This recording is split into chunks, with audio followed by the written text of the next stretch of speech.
सदाशिवसमारम्भां शङ्कराचार्यमध्यमाम् अस्मदाचार्यपर्यन्तां वन्दे गुरुपरम्पराम् वन्दे गुरुपरम्पराम्। धर्म की अधर्म का प्राणियों में विश्व का गौ माता की गो हत्या धर्म सम्राट करपाती स्वामी जी महाराज की दिगंबर स्वामी की पूज्य गुरुदेव भगवान की बद्री विशाल भगवान की नमः पार्वती पतये हर हर महादेव।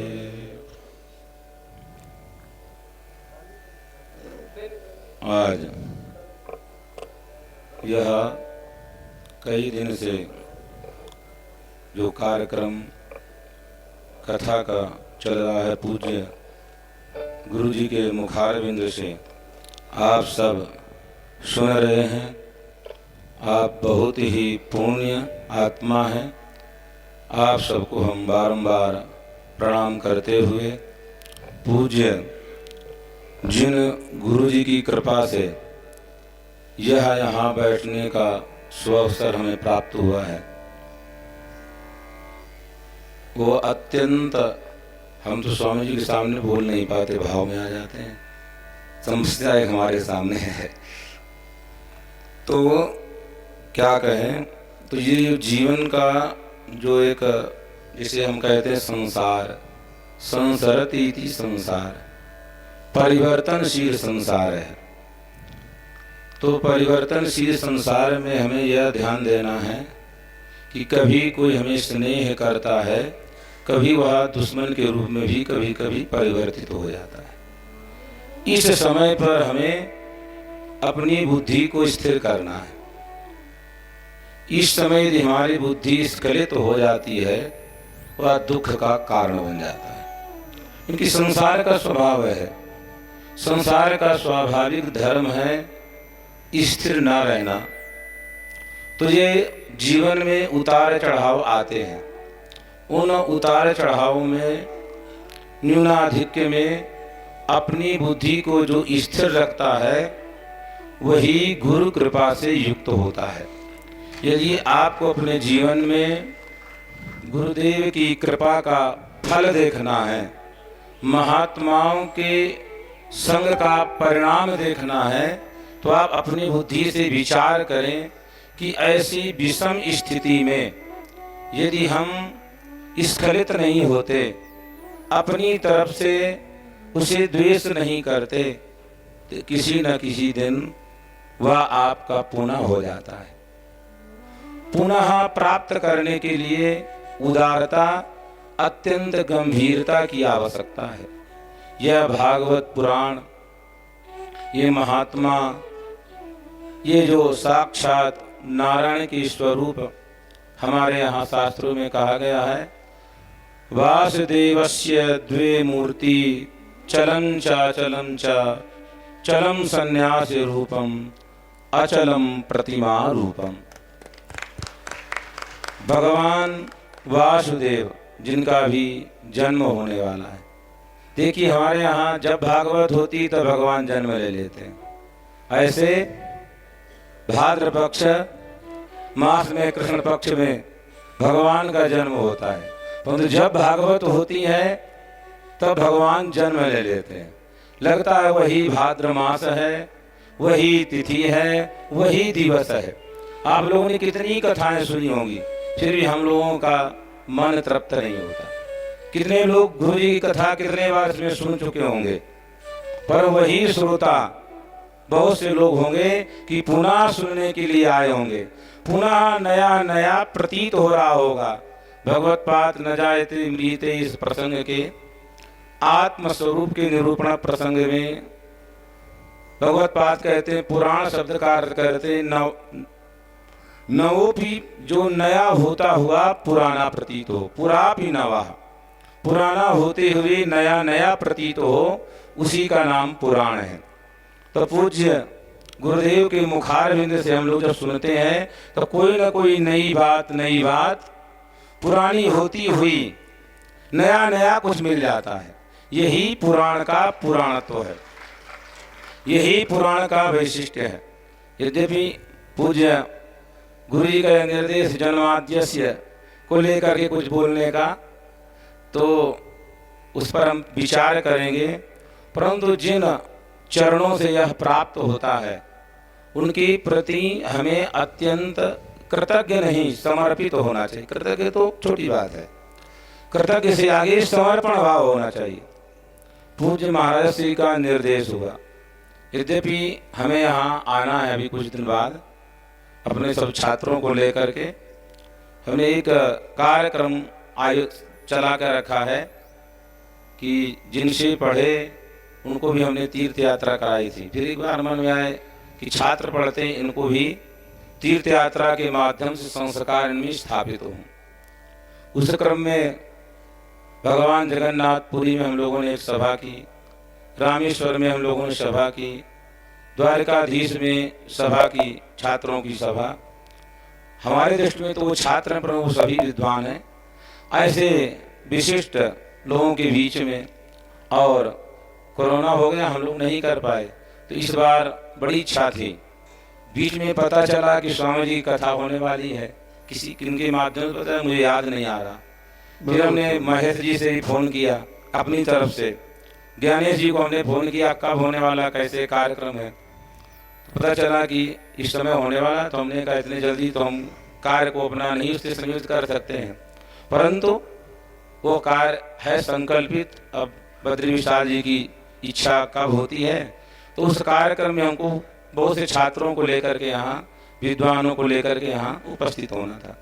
उसी प्रसंग में गुरु जी को पता चला, स्वामी जी ने कहा, कभी स्वामी चर्चा करते नहीं, फोन में बात करते नहीं है, कोई था साक्ष संबंधी कुछ चर्चा की, उस श्री प्रकाश ने लगा दिया, पहले श्री प्रकाश से बात होती रही, बाद में स्वामी जी ने ले लिया अपने हाथ में फोन।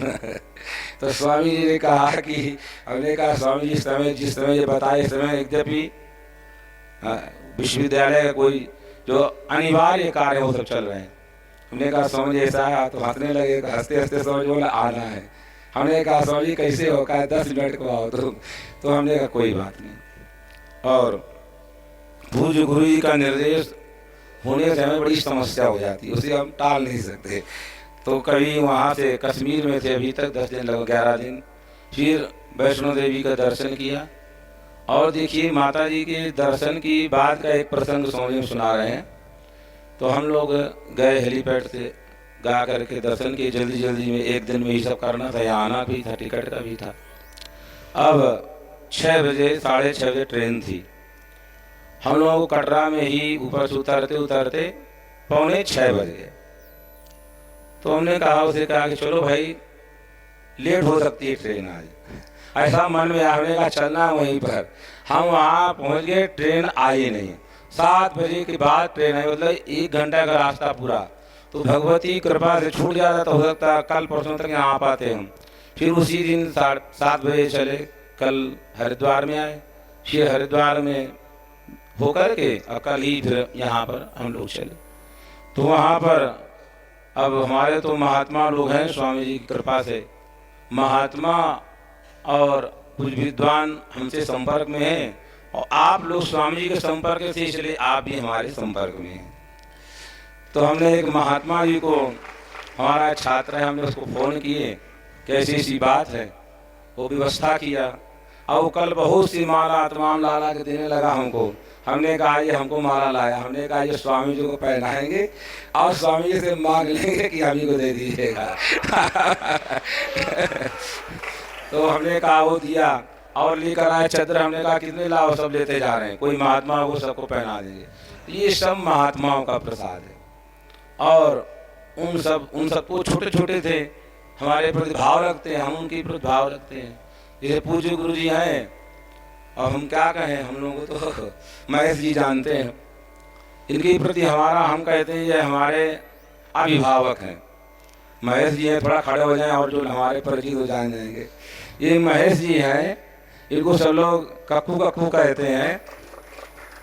तो आप हमारे अभिभावक हैं, इनके प्रति हमारे प्रति स्वाभाविक स्नेह है। अब इनसे फिर बाद में हुई, चर्चा हुई, और जो भी इस कार्य को कराने वाले हैं, जो यजमान है, उनका मैं नाम नहीं जानता, मनोज पांडे जी, आप बड़े बड़भागी हैं कि पूज्य ऐसे महापुरुष का दर्शन हुआ। मैं स्वामी जी के बारे में ही बोलूँगा, अब स्वामी जी नाराज हो चाहे खुश हो। तो शास्त्र में हमने वह जीवन देखा है स्वामी जी का। जब हम लोग 12-13 साल के थे, आप लोगों के महेश जी वो सब जीवन को जानते हैं। जब स्वामी जी हमारे जन्म स्थान में दिगंबर रहते तो उस समय 28 साल की 30 साल की अवस्था होगी। वह जीवन, और आज स्वामी इतने कपड़ा पहने देख रहे हैं स्वामी जी का, और वहां पर रहते थे। चातुर्मास किया स्वामी जी ने, तो बिल्व पत्र जो पत्ता होते हैं ना, उसको हम उबालते थे और स्वामी जी केवल बिल्व पत्र खाते रहे। चातुर्मास में बिल्व पत्र खाए, थोड़ा दूध 1-2 गिलास ले लेते थे। तो हम लोगों ने स्वामी जी को उनकी कृपा से, उनके उस जो महात्मा का ये वैभव है, ऐसे बोलते हैं, ये महात्माओं का क्या है, ये जो क्रियाएं है महात्मा का वैभव है, उस वैभव को देखा है जो शायद कहीं अन्यत्र उपलब्ध नहीं होगा। उस वैभव को देखा है स्वामी जी कि मन में कि हम तितिक्षा करें। तो स्वामी जी उस गर्मी में, भयंकर गर्मी में, बालू में जाकर लेट जाते थे। भयंकर गर्मी जी हम लोगों ने देखा। तो कैसे निष्ठा हट सकती है यदि यह देख करके भी यदि हम लोगों की निष्ठा में कमी आती है, तो हम लोगों से जैसा दुष्ट इस अभागा पृथ्वी में कोई हो ही नहीं सकता। ये संसार है, परिवर्तन होता है। मैंने कहा ना, परिवर्तनशील संसार है। तो वह जो वैभव स्वामी जी का नर्मदा परिक्रमा की, वह वैभव ईस्ट चारों धाम की पैदल पूज्य गुरु जी ने परिक्रमा की है। यह जो उनका वैभव है, इस महात्मा का यही वैभव है। महात्मा का आश्रम वैभव नहीं है, महात्मा के लाखों भक्त बन जाने वैभव नहीं है। महात्मा का वैभव है कि त्याग और वैराग्य वैभव है।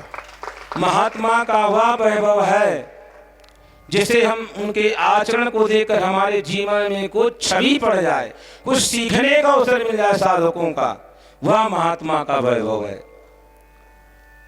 तो यह वैभव देखा है। स्वामी जी ने हमें सिखाया है कि वस्तु मिले, स्वामी जी पैसा देते थे पढ़ने के लिए, कहते इसका उपभोग करो, भोग मत करो। तो हमारा ऐसा जीवन स्वामी जी के निर्देशन में, कभी कभी स्वामी जी फोन करते हैं तो हम बैठते बैठते उठ जाते हैं। हम कहे कभी बैठ के बाहर तो नहीं किस प्रकार फोन में। और एक बार स्वामी जी ने किसी बात रही आने का था, बहुत पहले की मैं बात बता रहा हूँ, कितना स्वामी जी का अनुशासन रहा है, उस अनुशासन का परिणाम है। तो महाराज में से कहाँ वो होता है ना गीता जयंती का कार्यक्रम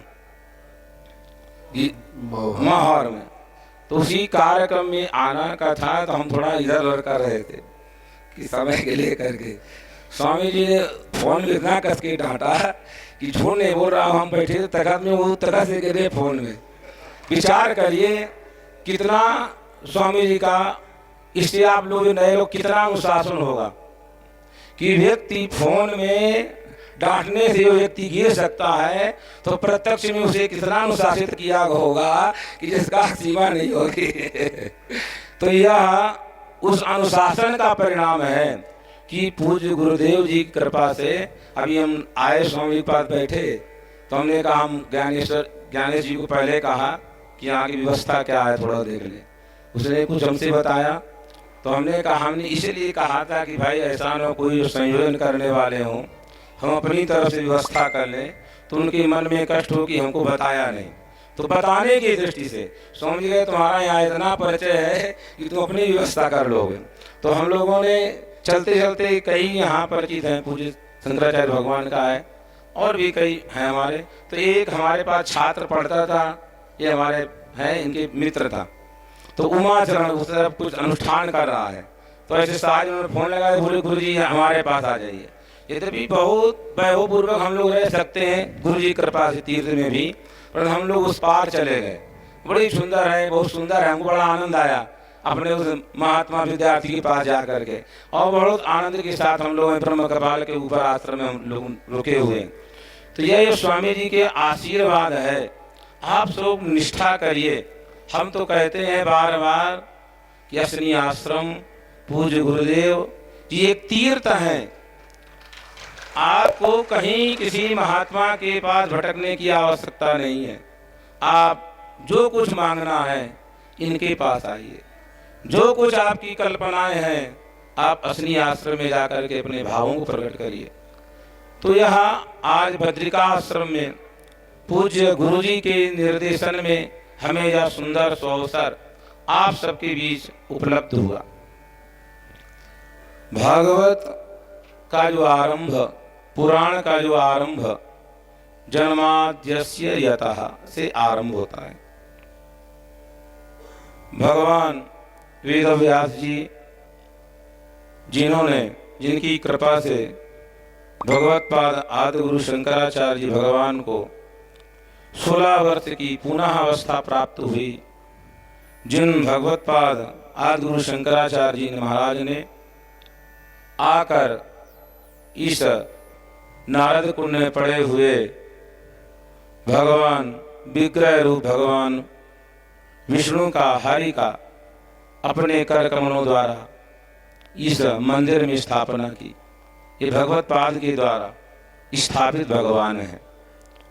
उनके द्वारा इसी पवित्र स्थल में ब्रह्म सूत्र शांकर भाष्य का निर्माण हुआ। शांकर भाष्य का निर्माण भगवत पाद ने किया। ब्रह्म सूत्र का प्रथम सूत्र अथातो ब्रह्म जिज्ञासा, द्वितीय सूत्र है जन्माद्यस्य यतः। अथातो ब्रह्म जिज्ञासा में बड़ी सुंदर चर्चा भगवत पाद करते हैं कि ब्रह्म की प्राप्ति में किनका अधिकार है, कौन ब्रह्म को प्राप्त कर सकता है। बहुत सुंदर प्रसंग है, सामायिक है। भगवत पाद की पंक्तियों में हम दृष्टिपात करें, भगवत पाद लिखते हैं अधीत वेदांतस्य अनधीत वेदांतस्य। जिसने वेदांत पढ़ा है, वेद पढ़ा है कि नहीं पढ़ा है, यदि साधन चतुष्टय संपन्न है, उस व्यक्ति का परमात्मा में अधिकार है। साधन चतुष्टय की चर्चा करते हुए अर्थात वैराग्य, समदमादि संपन्न, मुमुक्षुत्व, इन नित्यानित्य वस्तु विवेक, इनसे जो व्यक्ति संपन्न है। बात आजकल एक आक्षेप आता है, क्योंकि श्रुति कहती है तद् जिज्ञासस्व, इसके साथ समित पाणियम श्रोत्रियम, ब्रह्मनिष्ठ गुरु के पास जाने की बात आती है। ते ब्राह्मणा विविधश्चिन्ति यज्ञेन दानेन तपसा।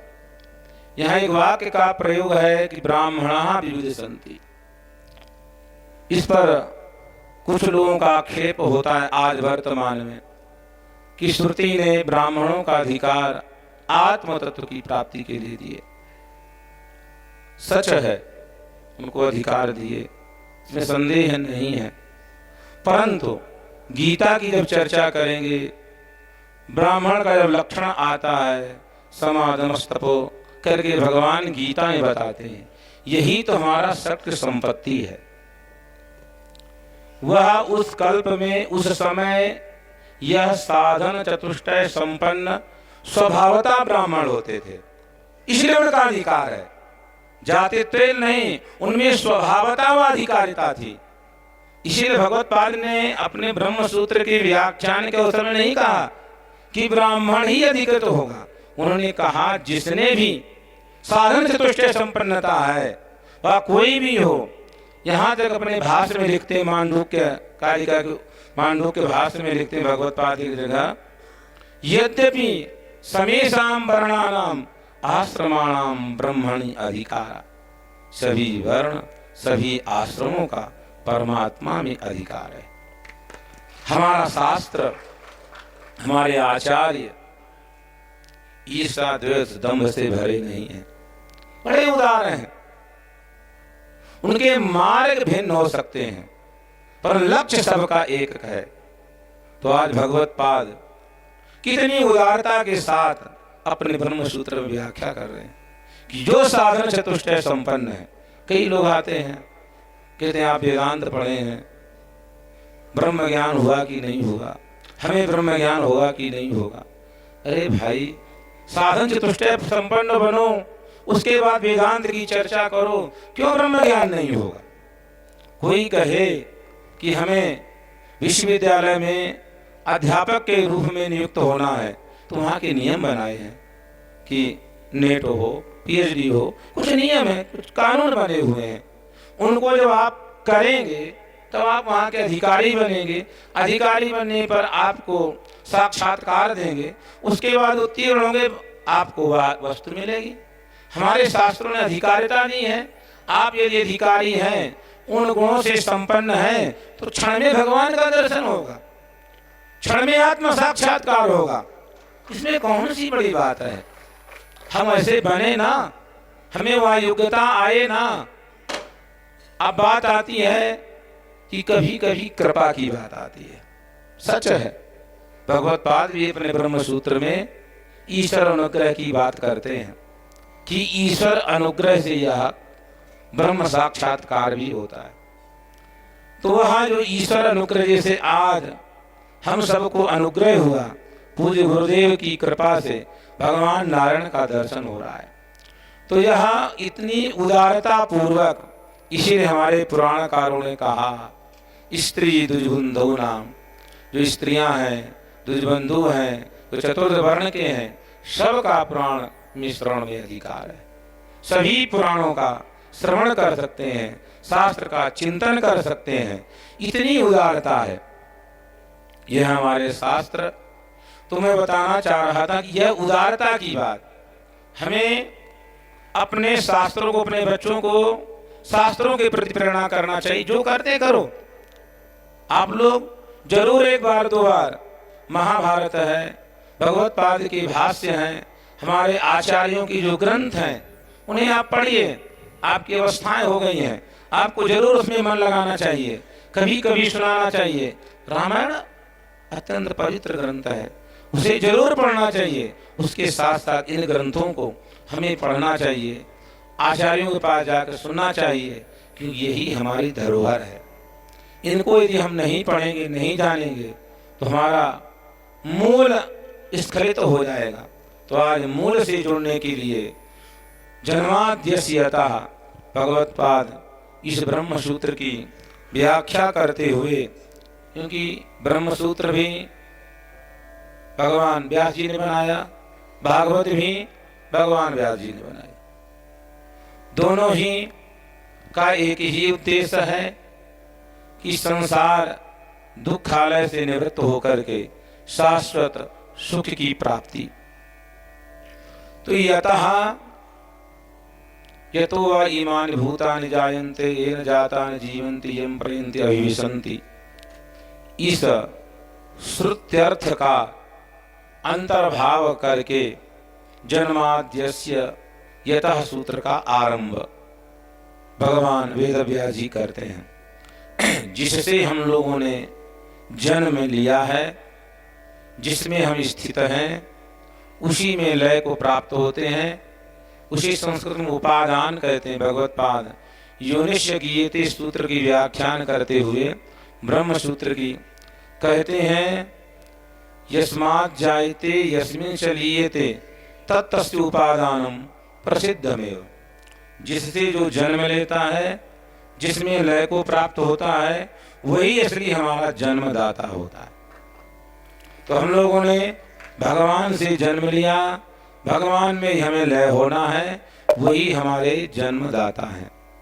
और उसी भागवत पुराण का अस्य पूर्ववर्ती जितना संसार है उसका जो कारण है वही पर ब्रह्म परमात्मा है। उस कारण को हम लोग सुन रहे हैं। जो जगत पिता हैं उनके प्रति निष्ठा प्राप्ति करने के लिए अपने आचार्यों के प्रति, गुरुओं के प्रति, जिन स्वामी जी ने यहाँ पैदल चल करके अपना जीवन उस युवावस्था का जीवन व्यतीत किया, क्योंकि वो हम 30 साल के बाद युवा मानते हैं लोग, जैसे आजकल की परिभाषा है। और स्वामी जी दिगंबर हो गए 28 वर्ष की अवस्था में, तो हम लोग कहेंगे 28 वर्ष की अवस्था से लगा करके इतनी अवस्था तक जिनका केवल एक ही चिंतन है, इस तो स्वामी जी केवल खेल कर रहे हैं, ऐसा हमें प्रतीत हो रहा है। कितने दिन कर रहे हैं मुझे मालूम नहीं, परंतु ये सब छूटने वाला ही है। ये केवल खेल है स्वामी जी का। आप लोग पकड़े रहिए तो पकड़े रहिए, कुछ वर्षों तक ये खेल चलने वाला है। और फिर जहाँ थे स्वामी जी वहाँ आज भी हैं। किसी किसी को जिनको भ्रम हो रहा है उनके लिए हम कह रहे हैं ये केवल खेल है। महात्मा लीला लोक कैवल्यात् ब्रह्मसूत्र में कहते हैं, भगवान तो लीला करते रहते हैं। उनके भक्त हैं तो कहते हैं ना, कभी कभी बाप से बेटा बड़ा बन जाता है, तो वही स्थिति महात्माओं की है। तो वो खेल कर रहे हैं। खेल खेल में कितने को कल्याण करते हुए अपना जो उद्देश्य है, जो आप प्रशस्त मार्ग है जहाँ उन्हें स्थिर होना चाहिए वहाँ स्थिर हैं और हमेशा स्थिर हैं। यही हमें दृष्टि रखते हुए पूज्य गुरुदेव का वह जो स्वरूप है आज वही स्वरूप विद्यमान है। अंतर्मुख से शाश्वत भगवान हमारे बद्री विशाल से हम प्रार्थना करते हैं कि पूज्य गुरुदेव जो हमारे हैं इसी प्रकार वैराग्य तप त्याग की मूर्ति बने रहें और हम उनके आचरण को अपने जीवन में उतार करके हम कृतार्थ हो जाएं। इसी के साथ यहाँ सब लोग जो समुपस्थित हैं उनको प्रति अत्यंत आदर, और जो पांडे जी जिन्होंने इस कार्यक्रम का इन्होंने आयोजन किया, और स्वामी जी ने सुबह एक माला पहनाई थी हमें जब दोपहर में आए। पहनाने वाले बोले एक, जब हमने कहा स्वामी हमारे कहा किसी को पहना देना, तो स्वामी जी के सामने हम सोचते हैं आपके यजमान को ही पहना दे। आम गुरु जी की दी हुई है। ओम नमो नारायण। तो ये स्वामी जी का प्रसाद है, हमारा नहीं, स्वामी जी का ही प्रसाद है। ओम नमो नारायण। और हमने सबके बीच में अब हमारी इच्छा है, हमारे महेश जी हमारे पास आए स्वामी जी, इनका एक चदर लिए ला दो। आइए आइए, हमारी इच्छा है, आइए आइए, आइए जरूर आइए। इनका जो भाव है, हमको इनको तो बहुत हमको छोटे से देखे। जब हम स्वामी जी के साथ अपने घर से आए थे तो पहले इन्हीं के आवास में हम लोग गए थे और आपके यहाँ भोजन भिक्षा हुई। उस समय दिन कभी कभी याद आ जाते हैं। और एक तो प्रसंग सुनाना भूल ही गए। अभी हम ट्रेन से आ रहे थे, बैठे थोड़ा, अरे यहाँ गाड़ी से, तो रास्ता में आते आते ही हमको अपने बाल काले कुछ यादें आती है। स्वामी जी के पास चलते हैं तो काशी में हम पढ़ते थे तो बड़ी गर्मी थी, गर्मी का प्रसंग आया। तो उस प्रसंग में स्वामी जी उरई से ला करके हमें पंखा दिए कि क्या कहें, हम कुछ भूल नहीं सकते हैं। तो बड़ी हमारे मन में आया, हमने कहा तब छात्र थे तब स्वामी जी पंखा दिए। और किस लिए याद आ गया, कोई स्टेटस लगाया बनारस में बड़ी गर्मी है, उसमें लिखा 40% तक पहुंच गया गर्मी का। तो हमने कहा अब हम जा कहेंगे स्वामी जी अब उस पंखा से काम नहीं होगा, अब तो किसकी आवश्यकता है। तो हमने कहा स्वामी जी एसी की आवश्यकता है अब तो। ऐसा मतलब हमारे मन में आया। हम स्वामी जी को दोपहर में बताए भी कि स्वामी जी पंखा भी वहाँ फेल हो चुका है, लोग बता रहे हैं, कूलर भी काम नहीं कर रहा है। तो हमने कहा अब हम कहेंगे कि महेश जी रहेंगे तो अब एसी की आवश्यकता, पंखा से काम नहीं चलेगा।